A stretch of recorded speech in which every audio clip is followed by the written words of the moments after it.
Welcome back to Tell You Story Alaska. Today we're going to continue our series on getting to know our state one village at a time. So if you're driving in your car, heading to work, or however you listen to this, I hope you can get to know Copperville and Cordova just a little bit more. Not a whole lot of information on Copperville, but we'll dive right in and talk about what we do know. Copperville is a subdivision of the Taslina area, which is made up of Copperville, Aspen Valley, Taslina Terrace, and Copper Valley School Road. As of 2000, the population was 179. Now, interestingly, there's only 2 census recordings, because I always check out the Census Bureau on census.gov, and we only get census numbers from 1990 and 2000 for Copperville. Copperville lost its standalone census designation in 2010, and it was absorbed into the Taslina count. However, the latest data tells us that Copperville is a mix of white, Native, and Asian people. And I think I said it already, as of 2000, the population was 179. So now the population would be considered more as it's been absorbed by surrounding villages as one census number. It's located just a few miles south of Glen Allen, and Glen Allen's a relatively well-known village. A lot of times, like in Alaska, you'll say, when you're trying to describe where something is, you might say it's near Glen Allen. It's one of those villages, everyone knows where it is. So this is one of those times. And it is located about 5 miles south of Glen Allen, is Copperville. This area was originally an Ahtna Indian fish camp. Now, this is much like many village locations once were. They used to be fish camps. The people, the natives before, they didn't necessarily live in one place. So it's a bit of an interest because of the recent hurricane or typhoon Halong. It's destroyed a few villages recently. This has initiated some conversations about villages, the idea of building permanent village on spots that were meant to be seasonal spots. Perhaps there can be a return to traditional ways where, depending on the season you move around. I don't know if that would work in the modern days, but I have seen that this conversation has been brought up in connection to the rebuilding of these lost or destroyed villages because of the typhoon. So interesting to see what might come out of that. I tend to think that they will simply rebuild the villages and people will move back in. Just in our modern world, things are different now. We have the technology to stay in one place. We don't have to move from place to place because of the way we can ship in everything that we need, and you don't have to move. But it is an interesting thought to return to some old moving around ways. Now, one legend goes that an Ahtna native boy was chased from his uncle's house and went wandering into the forest. He heard singing from under the ground, and he dug down where he heard the singing, and he found a large copper nugget there. The nugget sang to him, calling to him, and the boy became very wealthy. Now, there's a great number of stories like this that sort of convey certain social values or give a foundation for an identity of a place. You can call them cultural memories. This is one of several stories of a boy listening to the singing copper, and he became wealthy because of it, and that became an identifying point for this area, is the copper that's found there. Now, the Ahtna and their connection to copper is clear, as they use the copper for tools, arrowheads, and adornments. And, as Americans, we have, like the country America, we have our own cultural identities, such as like the Pilgrims, which, we just had Thanksgiving. That's sort of one of those cultural stories that gives us a foundation for our identity. You got the Pilgrims, you got George Washington, you have, the heroic tales of the settlers pushing west. I remember playing Oregon Trail, the computer game, which really exploited that. But similarly, the Ahtna people did have several of these stories, like the boy hearing the singing from the ground. And this is sort of these kinds of legends, if you will, create culture. and gives them a foundation for their heritage. And we, as sort of white Americans, have something very similar with George Washington and etc. So it's just kind of interesting, the connections of the histories from the past that kind of stick around, identify us. Now, for Copperville, similar to Copper Center, which we covered in a previous episode, Copperville was likely an old mining camp along the Richardson Highway, which was originally the Valdez Trail. We talked about that as well. And this trail was developed by the government for gold prospectors to make their way into the interior. They wanted to create a safe way for them to travel, which became the Richardson Highway. However, there's actually not much known about Copperville's history. And all we have are just sort of assumptions and guesses. There are some old maps that date back to the mid-1900s, like the 1950s. And they suggest that there had been a population there for some decades. So the history of Copperville does not go back very particularly far, only that the general area was used by the Ahtna people. There's some legends about finding copper, and there's only vague information that I could tell anyways about the history of this place. Now, when the transatlantic pipeline system was under construction, it went through this area, and this was in the 1970s, and Copperville grew because of this construction project. Now, the locals were able to find employment through the government, services, schools, or small retail stores. And so this is kind of where Copperville came from, largely because the Trans-Alaska pipeline system, which was able to bring oil from the North Slope down to, where does it go? I think it goes to Seward. Now, today we live in a world where both native and whites dwell on the land together in our modern world. So perhaps one of the best things that can happen for moving forward is to have our own shared cultural memories. We do have the Alaska pipeline. That's something both cultures worked on together. And as we move forward, perhaps we will get some more stories such as that. It's a very quickly changing world, and that needs to happen. Let's see, in the 1950s, the U.S. federal government sold this area, around 400 acres, to the Archdiocese of Anchorage, Juneau. AKA, they sold the land to the Catholic Church. The Catholic Church wanted to build a mission boarding school there, and they did. And it was called the Copper Valley School. However, the school did not last very long and shut down in 1971. It was abandoned, and then the building burned down later on, and the land was considered to be ruined. Then sometime in the 1990s, there were talks began about returning these lands back to the village, the Ahtna people. Now, these talks back in the 90s eventually evolved into 2018. The village entered a contract between the Anchorage Archdiocese, or the Catholic Church, to purchase the site for $1.86 million. And then by 2023, pretty recently, the deal was finalized, and the land can now be used as traditional fishing grounds without the normal legal restrictions. And the tribe is envisioning using the land for cultural, educational, and community purposes. So there's that push for things to go back to the way they were, to remember who they were in the past and trying to reclaim some of that for the Ahtna people. So that's kind of some neat things happening there in Copperville. All right, let's talk about Cordova. Cordova is a pretty neat place. I mentioned it in the last episode, or the last village episode, that I had been there before, and I'll talk about that in a bit. But Cordova is located in southeastern end of Prince William Sound, which is in the Gulf of Alaska, at the base of the Eyak mountain. And there on Eyak Mountain, it's not a very high mountain, but there is a fun place to ski, and there's a ski lift, and it looks like a fun place to go.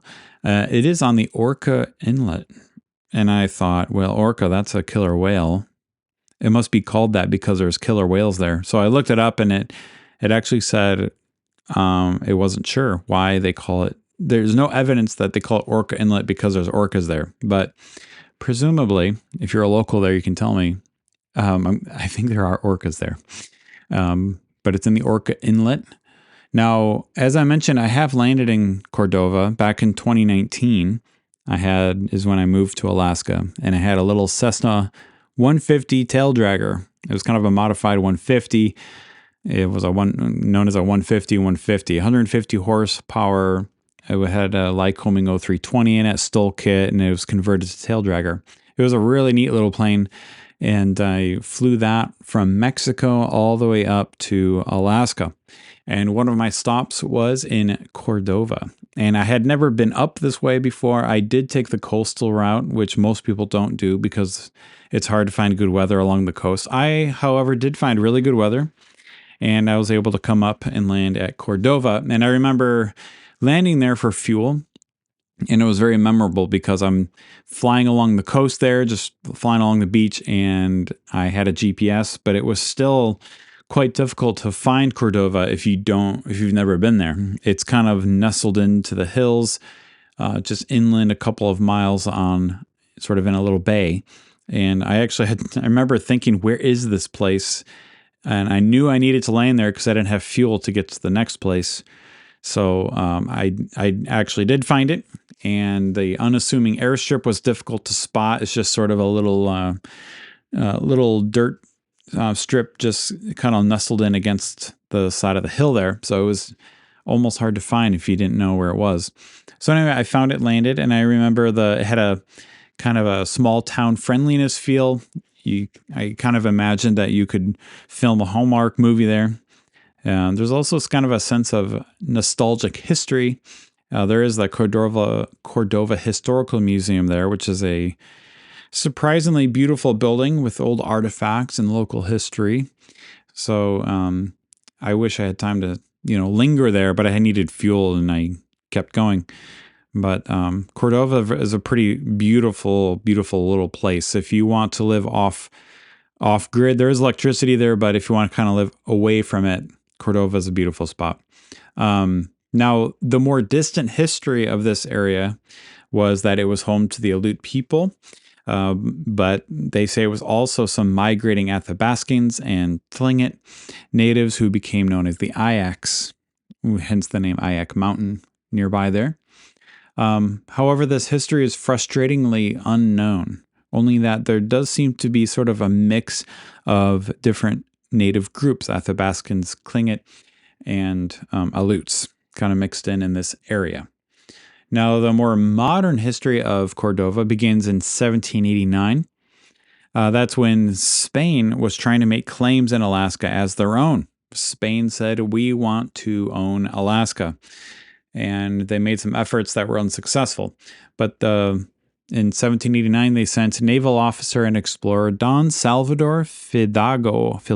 I got to work on my Spanish accent. I haven't spoken Spanish in a while.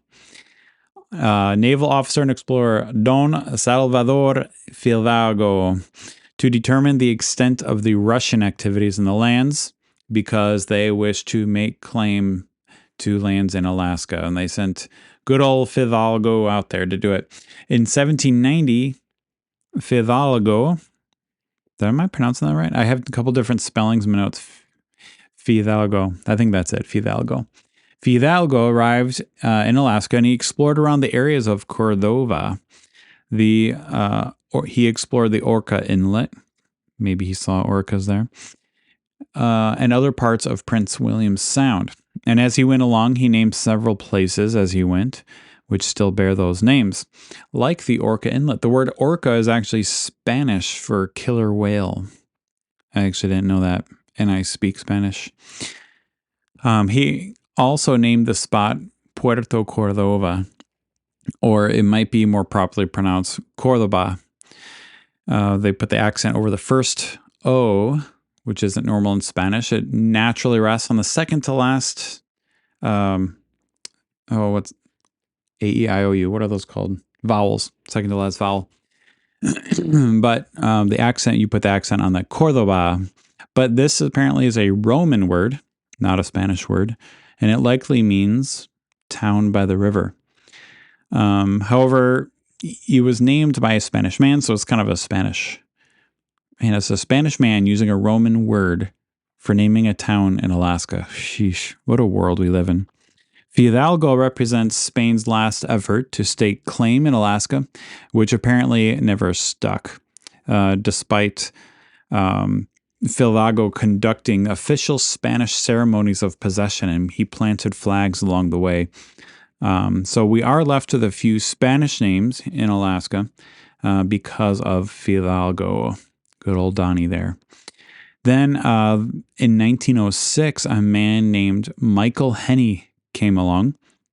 Now, Heney was a legendary railroad contractor from Canada. He was known for this motto, which says, "Give me enough dynamite and snooze, and I'll build you a railroad." And at this point, snooze? Man, you know what I think happens sometimes?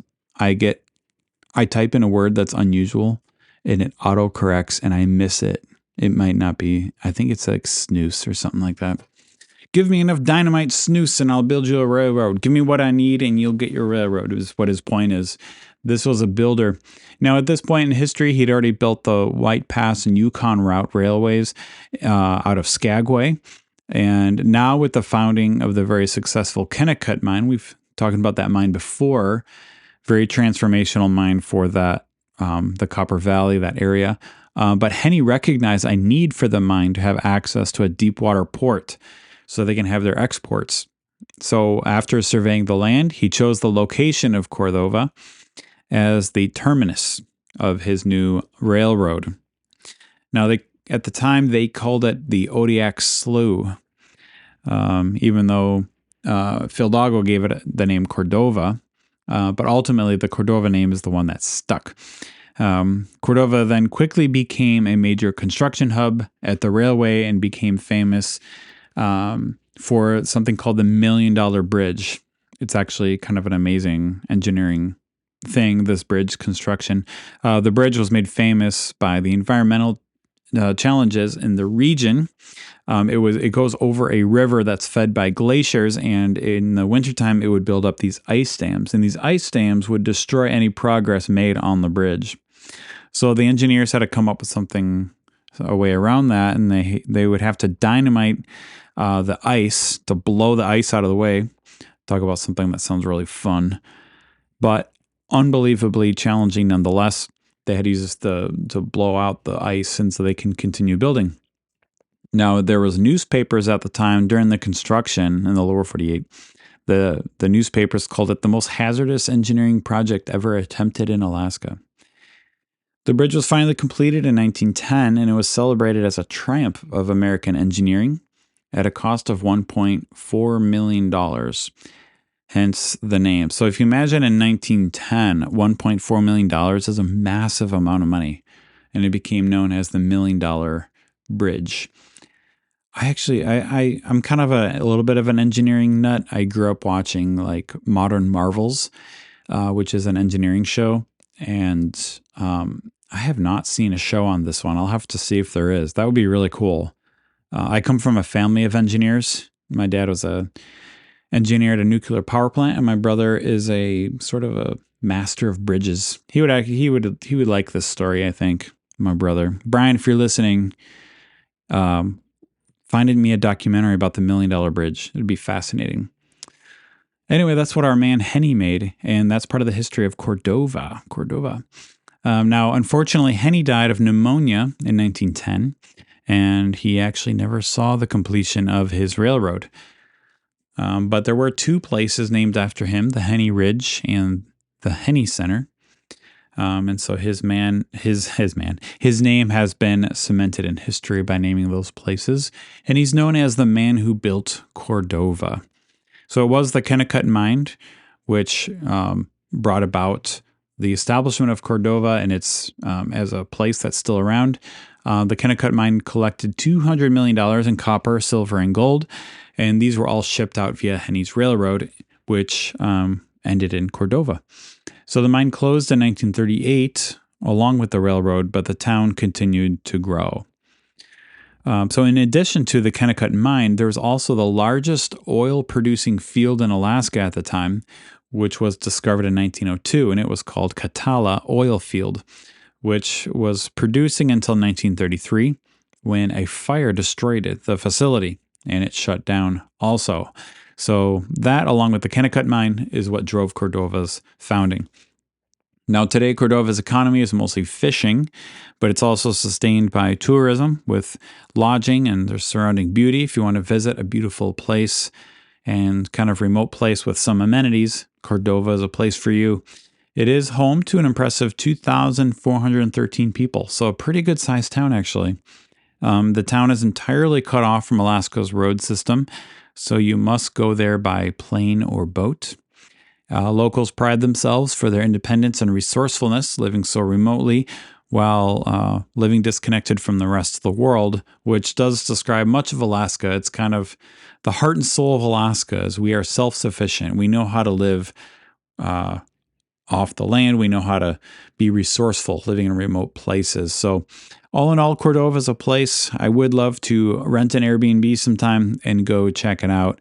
Really, really a beautiful place with hikes, skiing, fishing, boating, and just incredible views all around. So that's Cordova. I could get there. I have a plane. I can fly over there. I've been there once. Maybe that'll happen. I have like this dream to take my Cherokee 6 and just tour Alaska. It's just, avgas with my low income. That would be really challenging. But Cordova would definitely be a stop. So there you go. That is 2 more villages to get to know our state just a little bit more, Copperville and Cordova.